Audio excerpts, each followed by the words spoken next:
Hey, good morning, Facebook friends and YouTube and wherever you're catching our show. So, good morning, good afternoon. I am Leanne Moore, and I have Paul Bursey with me. He is a virtual wellness coach, fitness enthusiast, and I am a wellness ambassador, degree in psychology, and whatever. I wear many hats, but we're grateful to have you here this morning.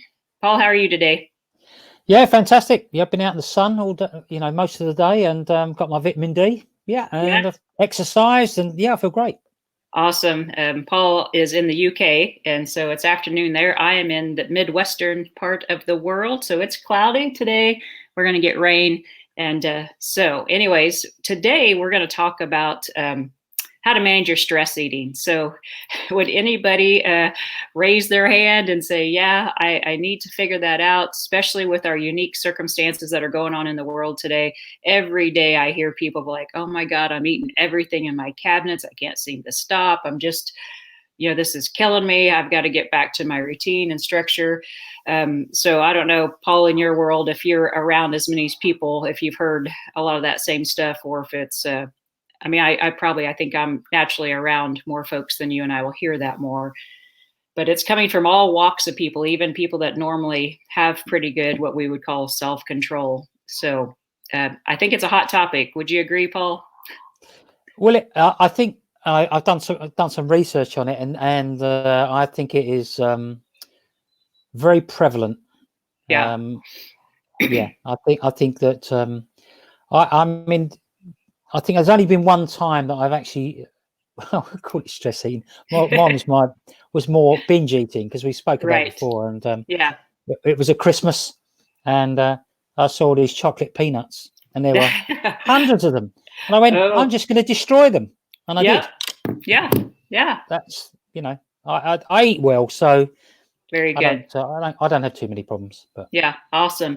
Well, and I want to start off the discussion. If you guys have questions as you're watching the live or even catching the replay, just type them in the comments and we will address them live or follow up with you after the show. So, first off, stress can be good, bad, in between. And stress doesn't necessarily have to be like this big major thing that's happened to you. Stress is we're under normal stress every single day, just paying our bills, getting breakfast ready, driving to work, going to work, and we function well with just a little bit of stress. So when we talk about how to manage stress eating, that's just really how to manage eating in life is probably maybe a better way to say that. So when our routines are changed up or something does happen in our life, that's highly possible to mess up our routine. So I think Paul and I would agree that the foundation, now we're going to give you some things that you can do in the moment today, but also some things to consider long term, that it's always good, just like your car. It's always good to repair it before it's broke.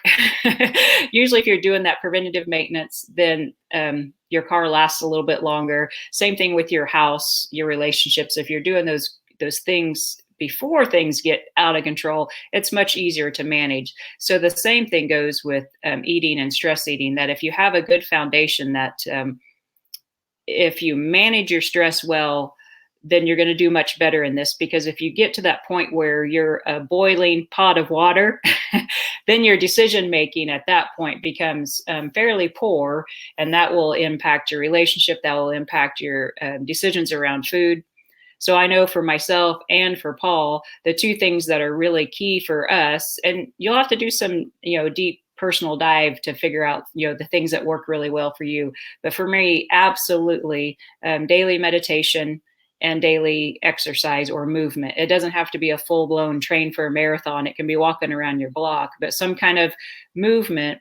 And meditation doesn't have to be where you're, sitting in the cave for 3 hours in a certain position, and don't go all. You can do that, that's great, but meditation is just quiet time, just that time that you dedicate every day to connect with your higher power, with God, whatever, or just slow yourself down enough to where you can be in a little more relaxed state right from the beginning of the day. So I know I've been practicing meditation probably for about, well, on and off, probably my whole life, but more so pretty strategically over the last 10 years. And those are my two things. Paul, I know they're important to you as well. Do you have anything to add about meditation and exercise for that kind of preventative type maintenance when it comes to stress? Yeah, I would say, again, I was a shift worker for 33 years, and nobody told me. Well, I'd heard of meditation. I never practiced it in the 33 years ever, Well, but I wow. did a lot of exercise. So you haven't necessarily got to do everything. Right. Sorry, I'm trying to take my trainers off. Sorry. Get off. Right. Okay. Yeah. So I used to train quite a bit. I was, as I say, a soccer player, an athlete, do marathons and things like that. So I really didn't have time to stress. I know that sounds a bit strange, but I was running up to 22 miles. So it's a great leveler. You know, you get time to think about things when you're running. Now, Right. nobody's suggesting you've got to go running. If Right. running's not your thing, please don't be one of these people that you see out there trying to give the impression they're training for a marathon. They don't want to be there running. Please don't do it. Right. Okay. The other thing I do, apart from those two things of exercise and meditation, which I forgot, was I spend a little bit of time in solitude. Maybe as little as 2 or 3 minutes, sometimes 5. I get a bit jumpy because I want to get back to work. But Right. but yeah, I mean, and that's funny because I said to you before we started, Leanne, I spoke to my daughter this morning Uh-huh. because we saw each other from a distance. Right. Strange. She's got a big garden. She had a big garden and it's Uh-huh. open, so I can sit there and she can be miles over there and we can have a conversation. Right. And she was saying the fact that about there's 4 things. I've just remembered the other 2. See, there's meditation, exercise, and she actually she's got money. She has a trainer in, Yeah. It's lucky. She's lucky. And but solitude was a big one. And the last thing she said was alcohol. Now, my daughter used to have a nightclub. Right. Okay. All right. So you can imagine what goes on in a nightclub. I'm not going to say what, Right. but alcohol is definitely one of them. And she said now she's virtually alcohol free. Awesome. And she said she's never felt better in her life.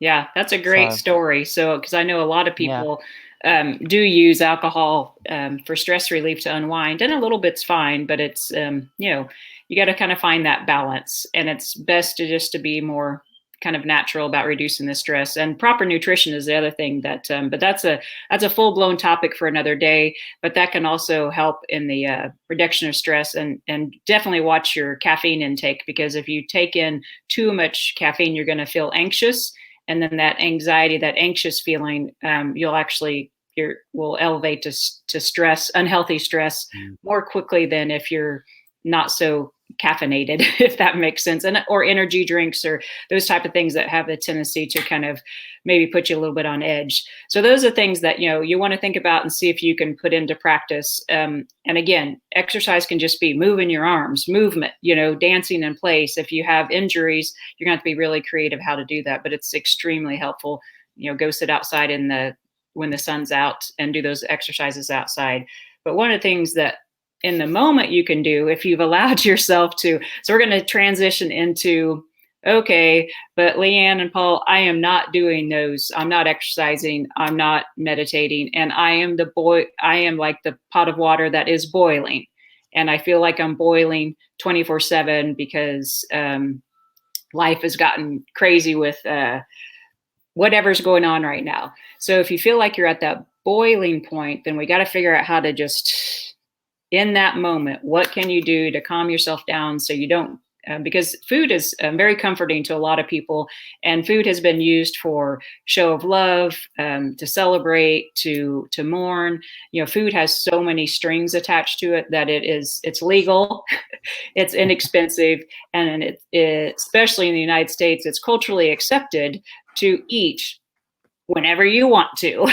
So we have all those things kind of working against us that, and then like in the hospital environments right now, a lot of people are bringing in food and it's not necessarily healthy food for the nurses. And so free food right there, and you're stressed out. Yeah, of course you're going to grab the honey bun that's sitting there. So in that moment, what can you do? You can practice a little bit of deep breathing, just in and out, count to 3 or 4, whatever you can get yourself to. That's something that you can do no matter where you're at. The other thing that you can do when you're at that boiling point, just go, okay, what am I grateful for? What am I grateful for? So you can shift your mindset out of that panic, that stress, that anxiety mode, because your brain cannot be in gratitude and anxiety at the same time. So, and I know that some of these things will be kind of hard to remember when you're at that boiling point, but if you start practicing, anything that you practice, you become better at. So you can practice, okay, that Leanne chick said, breathe. Okay, I'm going to try to breathe. I'm going to try to breathe. But at least if you're trying to breathe, you're taking your attention away from the food or the stress. Or if you're trying to be grateful, you're diverting the attention. So, and those are things that I use personally, as well as just that in the moment, do a little bit of deep breathing in the moment, find something to be grateful for. Maybe it's that you remember to put your clothes on that day. Who knows? You could make a joke out of it. It doesn't have to be something serious. Have fun with this. Show yourself some grace. And I think most of us take ourselves way too seriously. Would you agree, Paul? Yeah, absolutely. Yeah. That if we lighten up the mode a little bit, it's easier to do these things. And also to realize that, guys, whether it looks like it or not, we're all in this together. People think because I am thin and that I don't have any stress eating, or that, I don't have any eating issues. Well, if you sit down and talk to me, I can tell you all those stories. Now, Paul doesn't sound like he personally has those, but I do, and that's okay. So a lot of us are in this together. So don't judge yourself, don't beat yourself up, but also just become aware of it, become of the things that are your trigger points, and go, ooh, isn't that interesting? Every time I get in a fight with my husband, I go eat, a box of Lucky Charms or whatever it is, and notice your behaviors. Awareness is the first step, and then we can take some action. So in the moment, breathing, gratitude. The other in the moment, the third thing that I think is very helpful to people, and you guys feel free to pop some comments in there if you have questions or suggestions. The one that I find super helpful, because I can visualize it in my mind, and visualization is super helpful for anything in your life. But I visualize a stop sign or a pause button on your VCR, or when you're playing a YouTube video, that pause button. So whichever image works best for you, either the pause button or the stop sign. When you're in that heat of the moment and you're getting ready to maybe dive into a bag of chips or the chocolates or the peanuts, you can just visualize that stop sign or that pause button and just ask yourself, take a deep breath. Is this going to take me closer to my goals? Or is it going to create more work for myself? Or is this going to, make me feel good about myself? Is this conducive to who I want to be? So you come up with the question you want to ask yourself in that moment. Give yourself a chance to respond. And then if you come back and say, I don't give a heck, I'm going to eat this anyways, then at least you've made a mindful, conscious decision. And so I think responsibility and ownership in this process is also super important. So I use that quite often. And because anytime we can take that moment, even if it's 3 seconds, to pause and reflect, it gives yourself an opportunity to make a different decision.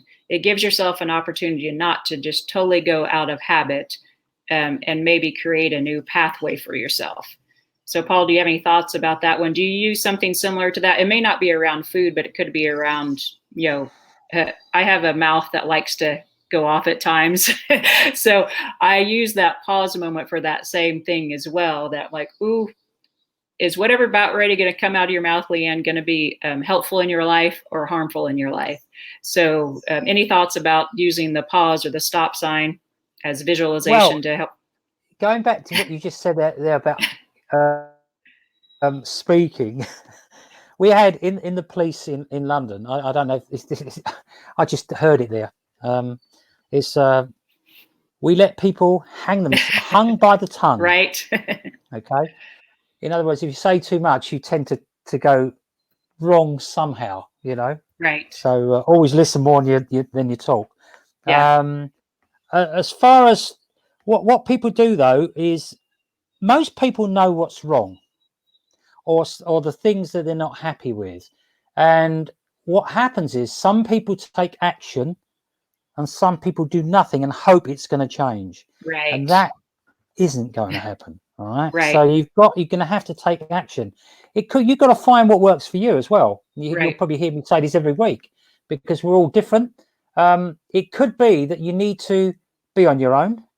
It could be that you need to walk around the block and cool off, Right. or again, it's a little bit of exercise as well. But it Yeah. could be that you need to go away and read. I mean, Right. there's a million and one things you can do. You just got to find again what works for you. Yeah. So, but one of the other things is you can use what Mel Robbins does, and that's 5, 4, 3, 2, 1. Right. Yes. Because people use that to get up and not stay in bed and snooze. However, Right. you could use it for this. Right. You know, Exactly. Yeah. so Yeah, that's what Dale uses. He counts. He counts. He says 1, 2. So, just to slow himself down and reflect, is this something that I really want to move forward with? This decision, this words that have already come out of my mouth, this behavior of eating. So you know, I every day people say, well, an emotional eater. Well, we are emotional beings. So of course we're going to be emotional yeah. eaters. So to some degree or another. So whether it's celebration or not, some of the other more practical things around food that we can talk about is, have, especially if you were used to a lot of structure and now you're working from home and your structure has been taken away from you. You're going to have to create your own structure. So have meal times, have times, and then be flexible with that, but have an idea of, when you want to have breakfast, when you want to have your lunch, have your meals kind of planned out, have the things that are your safe foods.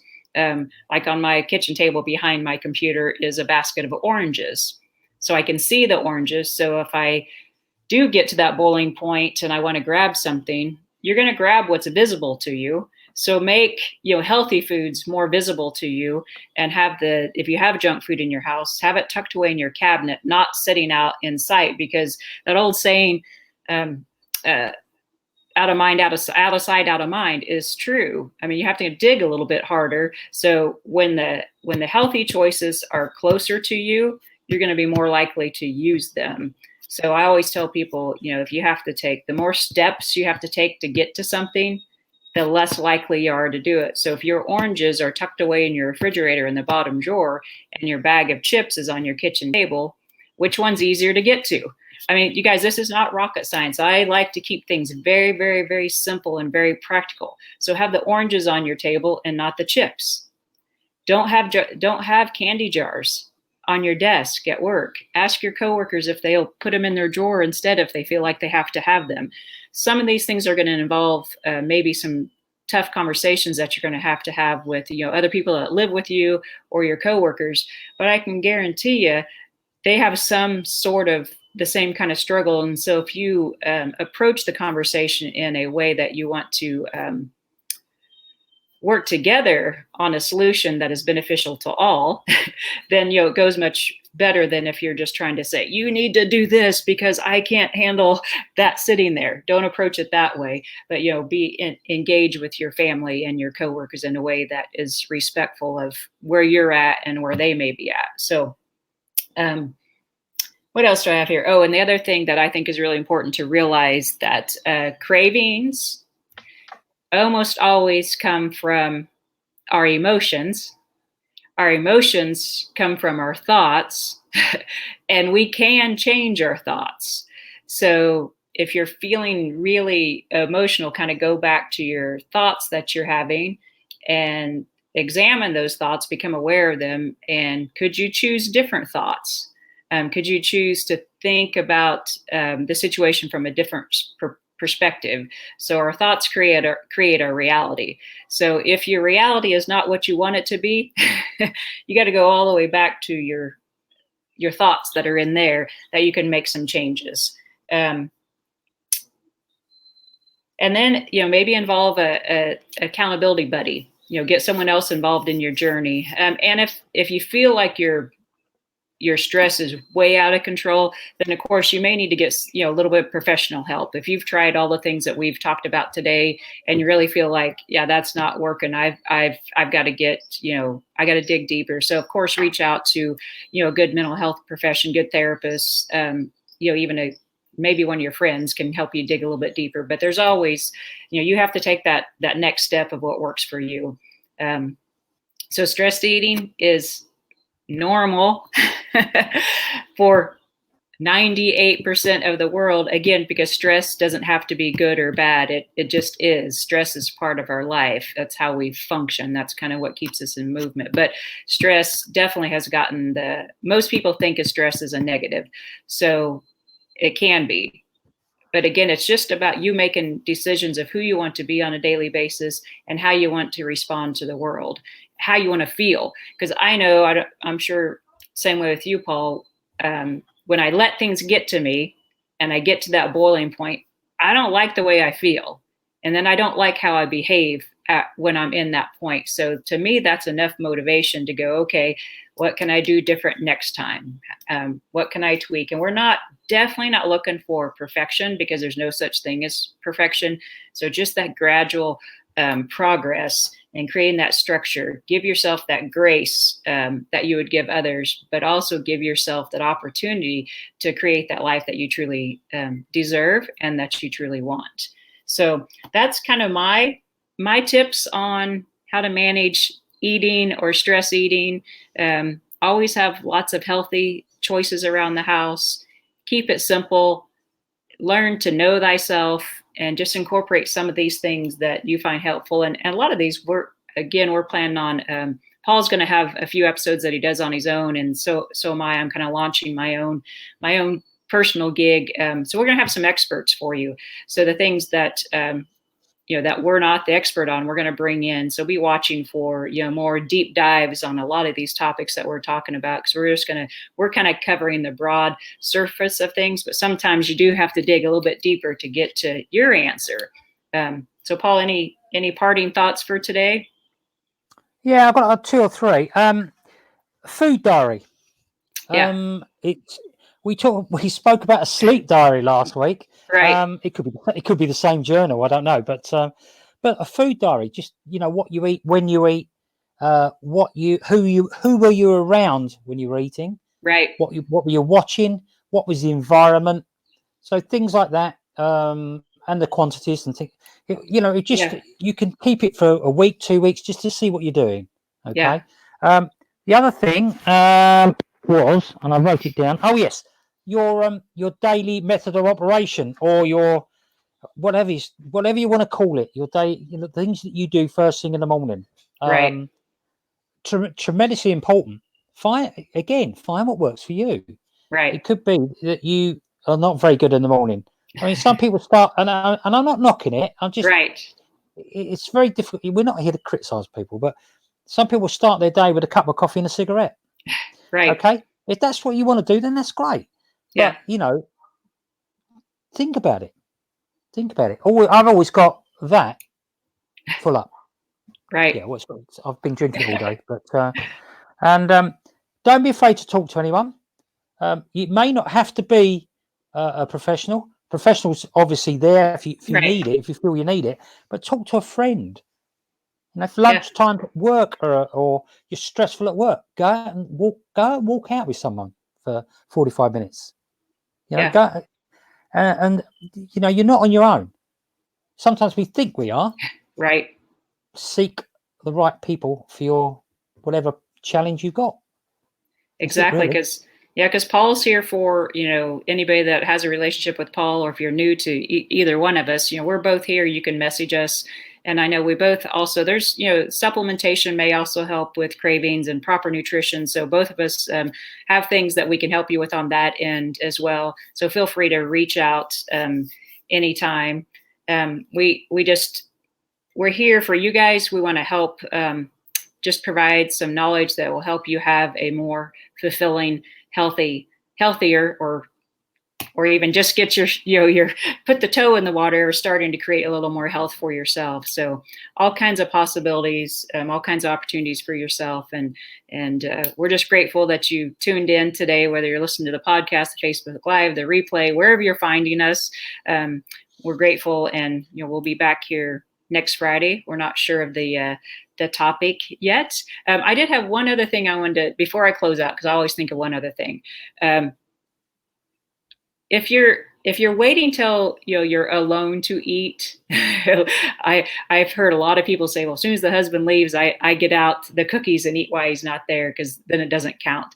So that's something you can put in your journal, like Paul talked about. Put that in the diary, so you can kind of reflect on that behavior, of why you think eating alone is a freebie, and just ponder on it, because guys, it doesn't.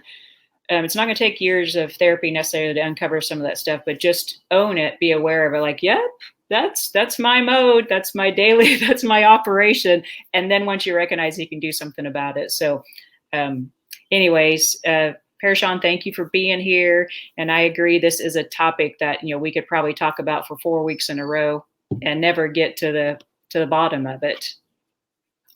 Quick call to action. Yes. Yeah, of course. Yes. Okay.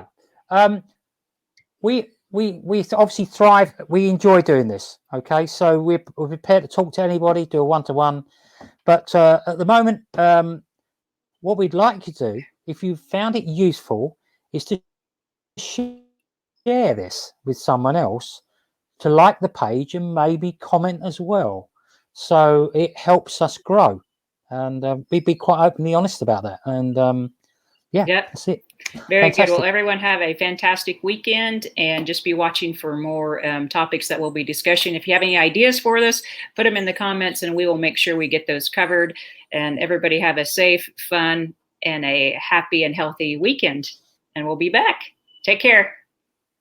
Bye-bye. See you later. Bye.